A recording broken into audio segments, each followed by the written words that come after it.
नमस्कार, वंदे मातरम साथियों, स्वागत है आपका अपने एग्जाम वर्ट में।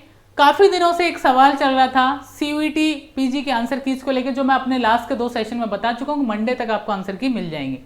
दूसरा इंपॉर्टेंट पॉइंट आता है कि यूनिवर्सिटीज का अपना अलग अलग एडमिशन पॉलिसी है। वो एडमिशन पॉलिसी क्या है उसके बारे में हम आज जानेंगे। और आज हमारे जो एडमिशन पॉलिसीज के ऊपर हम बात करेंगे देश के सर्वश्रेष्ठ विश्वविद्यालय जवाहरलाल नेहरू यूनिवर्सिटी की। और जवाहरलाल नेहरू यूनिवर्सिटी की इसलिए बात करनी बहुत जरूरी है क्योंकि यहाँ पे एडमिशन लेना हर किसी का सपना होता है। अगर मैं आपसे बात करूँ लास्ट ईयर की, लास्ट ईयर जो सीयूईटी पीजी हुआ था, अगर हम सीयूईटी पीजी की बात करते हैं साथियों, तो लास्ट ईयर सीयूईटी पीजी में टोटल फॉर्म भरे गए थे 6.5 लाख। लेकिन आपको जान के हैरानी होगी कि 6.5 लाख, जिसमें से 70% स्टूडेंट्स ने एग्जाम दिए थे, उसके बाद भी यहाँ पे एडमिशन के लिए रजिस्ट्रेशन करने वाले टोटल स्टूडेंट 2.5 लाख थे। 2.5 लाख स्टूडेंटों ने जेएनयू में रजिस्ट्रेशन किया था। मतलब हम कहें कि पहली चॉइस जिनकी थी वो जेएनयू थी 2.5 लाख बच्चों की। तो सवाल उठता है कि 2.5 लाख बच्चे अगर जेएनयू को चुन रहे होंगे तो यूँ तो चुन नहीं रहे होंगे। अब सवाल आता है कि जेएनयू के अंदर एडमिशन केवल सीयूईटी बेस पे तो निर्धारित होता नहीं है। आपने 300 में से 210 नंबर ले आए, कट ऑफ भी 210 नंबर गई है, चलो आपका हो गया। लेकिन 190 वाले का भी सिलेक्शन हो रहा है। क्यों हो रहा है वो समझना बहुत जरूरी है। आप 210 लाए थे इसलिए हो गया, लेकिन अगर 209 होंगे आपका नहीं होगा। हो सकता है कि फीमेल कैंडिडेट हो, वो 200 नंबर ला के भी सिलेक्शन ले लेगी। ये रीजन है, वो समझना बहुत जरूरी है। मैं आपको समझाता हूँ क्यों होता है ऐसा जेएनयू में। अगर आप चैनल पे पहली बार आए हैं तो प्लीज़ सब्सक्राइब कर लीजिएगा, टेलीग्राम चैनल ज्वाइन कर लीजिए, आपको सारे के सारे अपडेट वहाँ मिल जाएंगे। साथ ही साथ अगर आप सर्च कर रहे हैं कोई भी काउंसलिंग प्रोसेस, तो वो भी आपको एग्जाम वर्ड पे आने वाले दिनों में मिलेगी, ताकि आपको परेशान नहीं होना पड़ेगा, इधर उधर भटकना नहीं पड़ेगा। चलिए हम बात करते हैं सीधी महत्वपूर्ण मुद्दे की। मुद्दा बहुत इंपॉर्टेंट है, क्वार्टाइल मार्क्स का है। क्वार्टाइल मार्क्स को लेकर कई बार बॉयज़ ऑफेंड भी होते हैं, लेकिन मैं एक चीज़ कहना चाहूँगा, गर्ल्स को अगर 12 मार्क्स मिलते हैं तो 6 तक तो बॉयज़ को भी मिलते हैं, ठीक है। बाकी एकमात्र यूनिवर्सिटीज में गर्ल्स को प्रायोरिटी मिलती है, बाकी यूनिवर्सिटीज में सब इक्वल हैं, ठीक है। अब हम बात करते हैं क्वार्टाइल मार्क्स के अतिरिक्त मार्क्स होते क्या हैं, इसका प्रोसेस क्या होता है, ये कैसे मिलते हैं और एक गलती कैसे आपको इन मार्क्स से दूर कर सकती है। मैं 2-3 एग्जांपल भी बताऊंगा कैसे उन स्टूडेंट्स का एडमिशन रह गया खुद की गलती की वजह से, जबकि अगर वो क्वार्टाइल नंबर्स पे यस किया होता उन्होंने तो उनको वो दिक्कत नहीं झेलनी पड़ती। उनके 5 से ज़्यादा एक्स्ट्रा मार्क्स मिलते हैं उनको, और वो आराम से जेएनयू के अंदर अपना मास्टर्स खत्म करे और पीएचडी कर रहे होते। खैर, बात करता हूँ क्वार्टाइल मार्क्स की। तो जेएनयू की आपको एक लिस्ट मिलेगी। आप जब जेएनयू का ई प्रोस्पेक्ट देखेंगे वहाँ पर आपको लिस्ट मिलेगी, जिसमें आप देखेंगे 2 तरह के डिस्ट्रिक्ट दिए होंगे। क्वार्टाइल 1 लिखा होगा, क्वार्टाइल 2 लिखा होगा।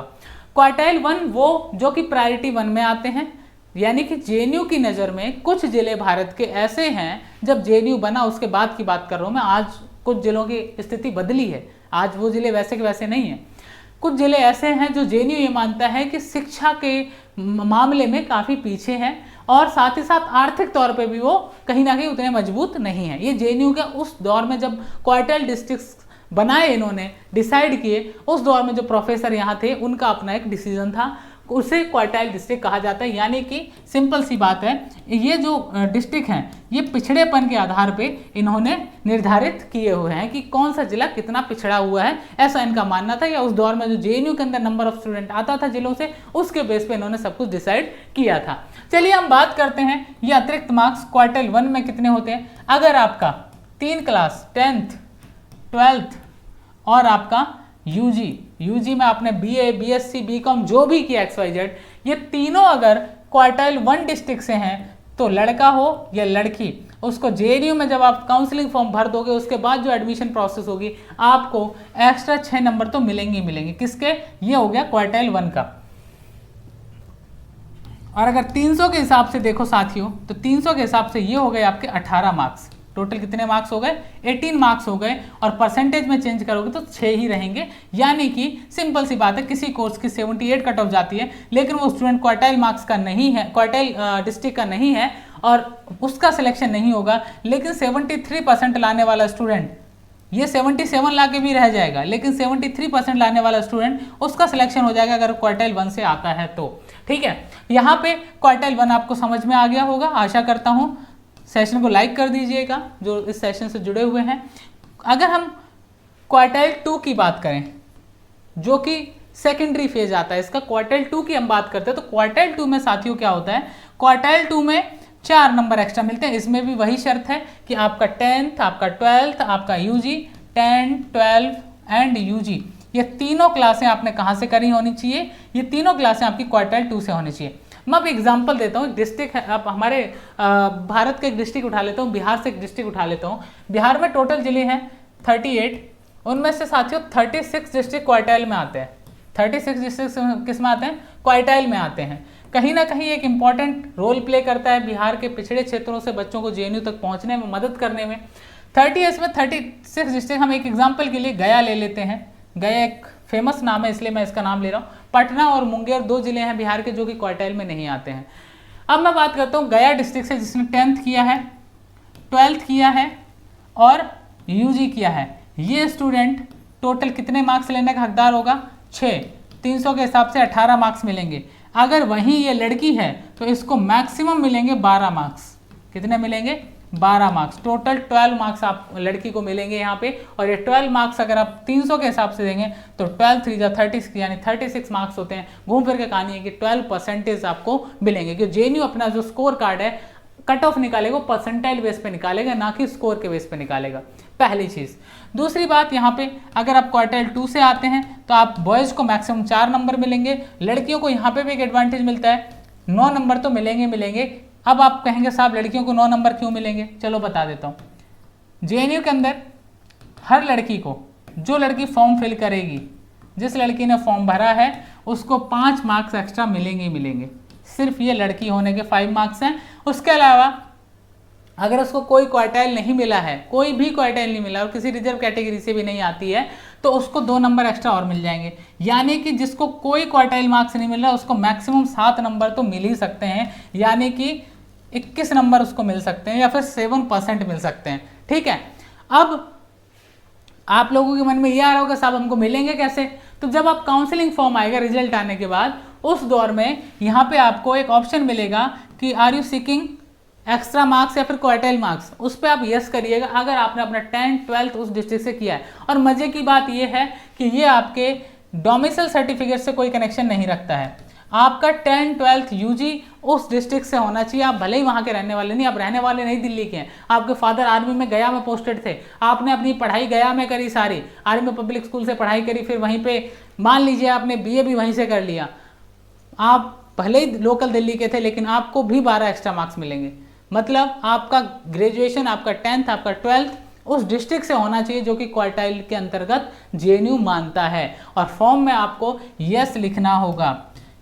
एक छात्रा रही हैं बीएचयू की, इंग्लिश लिटरेचर की, उन्होंने 2020 में जो अपना जेएनयू का जो क्वार्टाइल वाला पॉइंट था उस पर नो कर दिया था। और उस साल कट ऑफ थी आई थिंक 69 के आसपास एमए इंग्लिश लिटरेचर की जेएनयू की, और उनके 65 मार्क्स थे। अगर उन्होंने वहाँ पे 5 नंबर जो मिलते हैं लड़कियों वाले वो भी नहीं मिल पाए उनको उस चक्कर में, और उनको यहाँ पे यस अगर उन्होंने किया होता तो उनका एडमिशन जेएनयू में हो जाता। तो मेरा कहने का मीनिंग ये है कि लड़का हो या लड़की हो, अगर आप क्वार्टाइल डिस्ट्रिक्ट से पढ़े हुए हैं तो ये एक्स्ट्रा मार्क्स का जो कॉलम है उस पर यस जरूर करिएगा, आपको एडमिशन मिलने में आसानी होगी। अगर 2-4 नंबर कम आ रहे होंगे तो उससे वो जो रिक्त स्थान है वो पूरा हो जाएगा। ठीक है, चलिए अब मैं थोड़ा सा और बात कर लेता हूँ आपसे बाकी की चीज़ों पे। यहाँ पे अगर मैं चर्चा करूँ साथियों आपसे, जेएनयू की बात करें अगर हम, तो जेएनयू की जो हॉस्टल फी, जो सेमेस्टर फीस है 165 रुपये मैक्सिमम रहता है, वैसे 108 रुपये तक होता है। ठीक है, उसके अलावा हॉस्टल फी में 3500 आपको मैस बिल आता है। ये मैस बिल आपका इतना ही आता है 3500, लेकिन आपको 2000 MCM मिलता है। MCM means cum merit scholarship मिलती है। ये उनको मिलती है जिनका इनकम पर ईयर 2,80,000 से कम होता है। ठीक है, 2,80,000 से जिनका कम होता है उनका ये जो MCM है वो 2,000 रुपये महीना आता है। इसे बढ़ाने की बात कही जा रही है, अभी तक बढ़ा नहीं है। ठीक है, बाकी आपको एडमिशन टाइम पे 6500 हॉस्टल सिक्योरिटी पे करना होता है। हॉस्टल सिक्योरिटी अमाउंट जो है वो आपको पे करना होता है, जो कि आपका रिफंडेबल होता है। इसमें से आपका 10 रुपये पर मंथ जो आपका रूम रेंट होता है, रूम रेंट आपका क्या है 10 रुपये पर मंथ है। आपको जेएनयू में कोई भी हॉस्टल में इलेक्ट्रिसिटी बिल पे नहीं करना होता, कोई भी बिजली का बिल आपको नहीं देना होता है, टोटल फ्री है। 10 रुपये आपके रूम का रेंट है। अगर आप एमए में आ रहे हैं तो 2 सीटर रूम आपको मिलेगा, 2 लोग एक रूम में रहते हैं, वो चाहे गर्ल्स का हो या बॉयज़ का हो, आप कोयना में गर्ल्स कोयना शिप्रा ऐसे हॉस्टल्स हैं, और बॉयज़ के जो भी पेरियार झेलम कावेरी जो भी हैं वहाँ पे आपको 2 सीटर रूम मिलेगा। अगर आप पीएचडी 3rd ईयर में जब पहुँच जाते हैं देन आपको सिंगल जो हॉस्टल रूम है वो अलॉट होते हैं। तो जेएनयू के बारे में बाकी बहुत सारी चर्चा करने को हैं। आप बताइए जेएनयू के किस विषय पे आपको सेशन चाहिए, हम उस पर आपको जो डिटेल्ड वीडियो है वो बना के आपको प्रोवाइड करा देंगे डिटेल। लेकिन यहाँ सबसे इंपॉर्टेंट है देश का सबसे सस्ता विश्वविद्यालय और सबसे बेहतरीन विश्वविद्यालय जहाँ पे आप बेफिक्र होकर पढ़ सकते हैं, रह सकते हैं, घूम सकते हैं। बाकी जो मीडियम दिखाया जाता है उसमें उतनी सच्चाई नहीं है जितनी प्रैक्टिकली बहुत अलग है जेएनयू। कुछ लोग राजनीति कर रहे हैं तो वो अपना कार्य कर रहे हैं, उनका कार्य राजनीति करना है, उनको राजनीति करने में ही करके ही करियर बनाना है तो वो अपना करियर बना रहे हैं। जिनको आईएएस बनना है वो आईएएस बनना है, जिनको प्रोफेसर बनना है वो प्रोफेसर बने, जिनको कुछ नहीं करना वो आराम से खाना खा के सोते हैं। ठीक है, घूम फिर के कहानी ये है कि पढ़ने वाले के लिए जगह कोई भी हो वो अपने हिसाब से रास्ते चुन लेता है। एक्स्ट्रा मार्क्स को लेकर अगर किसी के मन में कोई डाउट है, कोई सवाल है, बेफिक्र होकर कमेंट सेक्शन में कमेंट कर सकता है। टेलीग्राम चैनल अगर आपने ज्वाइन नहीं किया तो प्लीज़ टेलीग्राम चैनल को ज्वाइन कर लें ताकि आपको सारे अपडेट वहाँ मिल पाए। क्वार्टाइल मार्क्स को लेकर वहाँ चैट बॉक्स में आके हमसे बात कर सकते हैं। जो हमारा टेलीग्राम चैनल है ज़्यादा आसान होगा क्योंकि यूट्यूब के कमेंट सेक्शन पे सबको रिप्लाई कर पाना संभव नहीं होता है। कैसा लगा आपका आज का सेशन? अगर बेहतरीन लगा हो तो लाइक करिएगा, शेयर करिएगा, अपने साथियों से शेयर करिएगा। साथ ही साथ चैनल पे नए रहे हों आप तो सब्सक्राइब कर लीजिए ताकि आने वाले दिनों में आपको अपडेट्स, नेट जेआरएफ की क्लासेस वो सब आपको यहाँ पे प्राप्त हो सकें। आप सबका शुक्रिया जो आप जुड़े एग्जाम वर्ड के साथ। मिलते हैं आपसे किसी नेक्स्ट सेशन में, तब तक के लिए bye and take care. Wish you all the best, see you in next session.